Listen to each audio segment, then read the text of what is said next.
first thing my group decided to do was obviously decide how long the plane should be.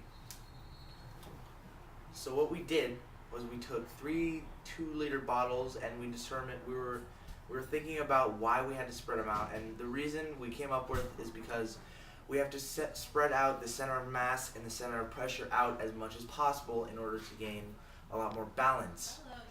If your wings acting above your center of mass and your fins acting as your center of pressure were right next to each other, when it was flying, it would be a lot more unstable, whereas if they were spread out, it would be really smooth flying.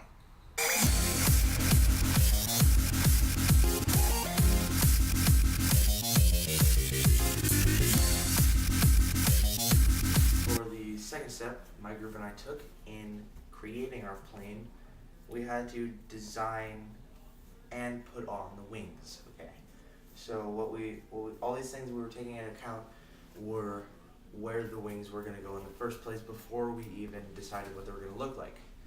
So what we did was we found the center of mass on the airplane, and this could be found by just putting your finger underneath the bottle you had and just finding until it balances, kind of like that, and just we marked it so that we would put the wings there. And then after we did that, we made a wing.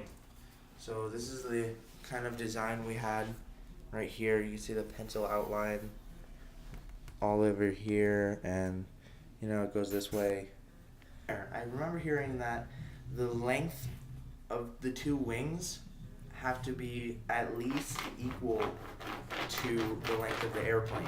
So what we did was we took the length of all the bottles together, and we cut it in half for each wing. That's the length of this wing, because the length of the bottles were about here. We used about 3 bottles. So each wing, if they were gonna be about the same size, this was the size of the bottle right here, and yes. So, and then we took the width of the bottle and we used that for the width of the wing right here. Just straight 50%. Okay. Don't get me wet. Okay, now test day is coming up, and we still haven't figured out the amount of water we were supposed to use in our plane itself in order to provide the thrust.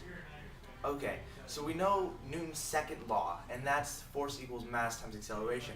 So if we're looking at the thrust being provided by the water and the 45 psi, it's the water provides the mass and the air provides the acceleration.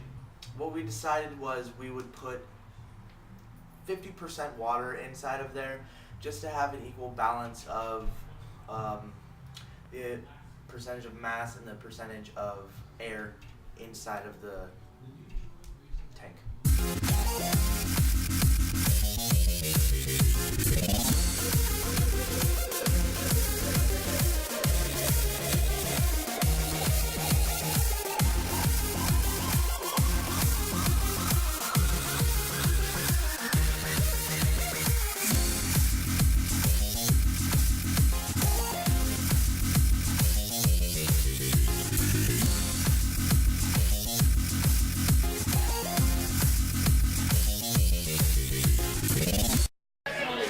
This is our plane after test day.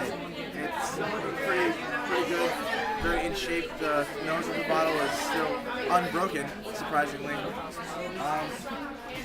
We found out that we have to move the wings up and add more weight to the front in order to keep it gliding for longer so it can get more distance. So we're gonna do that, and then we'll come back to it. Okay, so what are you doing? Right now, I have to completely detach the wing so we can move it up forward, because when we added the water during our test day, we changed our center of balance, having to move the wings forward. Alright, so this is our final plane. Hope it flies. I have a lot of confidence in this. We adjusted the wings and we tried to move the wings forward. It did not work. Moved it back. That's just terrible. It was so bad.